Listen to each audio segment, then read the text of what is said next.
আমার খবর। সমাজের সামগ্রিক উন্নয়ন, গ্রামীণ অর্থনীতির শক্তি বৃদ্ধি এবং আধুনিক স্বাস্থ্য পরিষেবাকে সাধারণ মানুষের দোরগোড়ায় পৌঁছে দেওয়ার লক্ষ্যকে সামনে রেখে একাধিক গুরুত্বপূর্ণ কর্মসূচিতে অংশ নিলেন ইতিবাচক বার্তা ফাউন্ডেশনের প্রতিষ্ঠাতা মলয় পিঠ। অধ্যাপক রামপ্রসাদ দাসকে সঙ্গে নিয়ে তিনি বোলপুরের অজয় নদের তীরে অবস্থিত ভেটেরিনারি গোশালা ও পশুপালন কেন্দ্র পরিদর্শন করেন।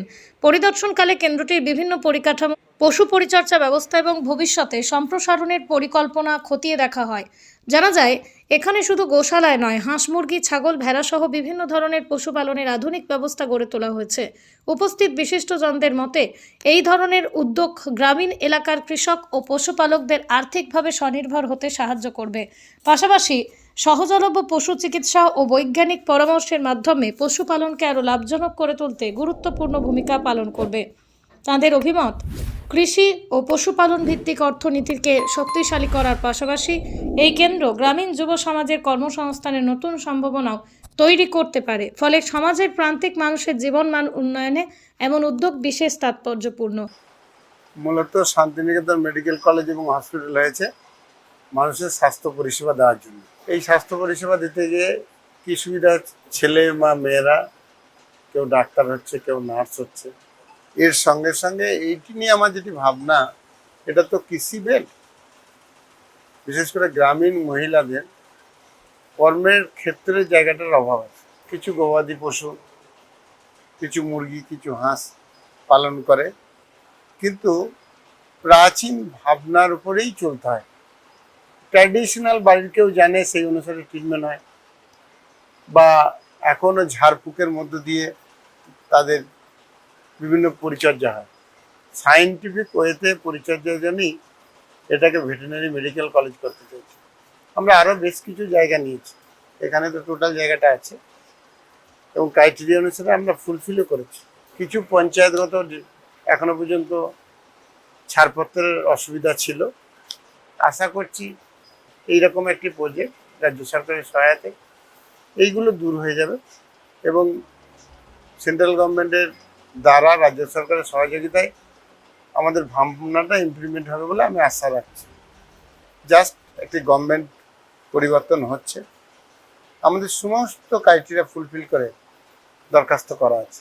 আমি আশা করছি সকলের প্রচেষ্টায় এই ভেটেরিনারি মেডিকেল কলেজ যদি এবছর অনুমোদন হয়, এই গ্রামগুলোতে দেখবেন হাঁস, মুরগি, গবাদি পশুর এই চাষ অনেকটা বেড়ে গেছে। বেকার ছেলেরা একটা দিশা পাবে করে খাওয়ার। এই উদ্দেশ্যে করা, টোটালটাইতে নির্ভর করছে গভর্নমেন্টের মানসিকতায়।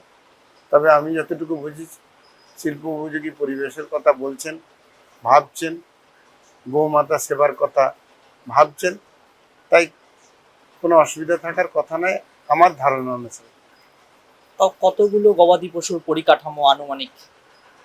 এবং ভেটেরিনারি মেডিকেল কলেজ এ তো ক্রাইটেরিয়ায় থাকবেই। আমার অনেক বেশি করার ইচ্ছা আছে। আমরা মহিলাদের নিয়ে গ্রুপ পরিচালনা করি অলরেডি।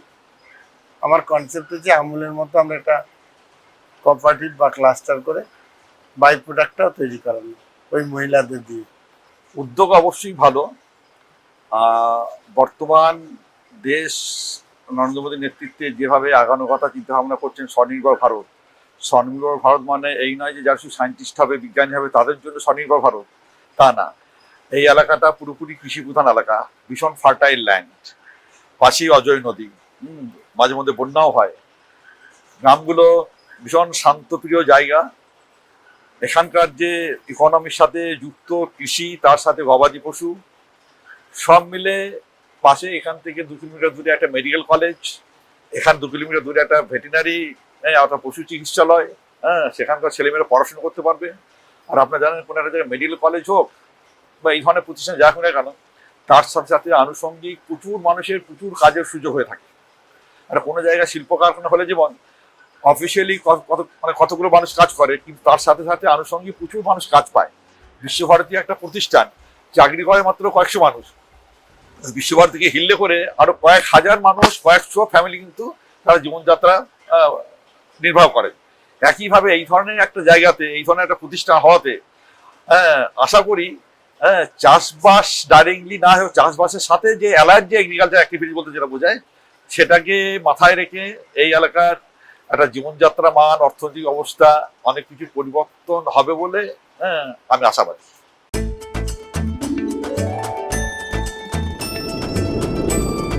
মনের সাথে স্বাদের যোগ করিয়ে দিল মোহনভোগ।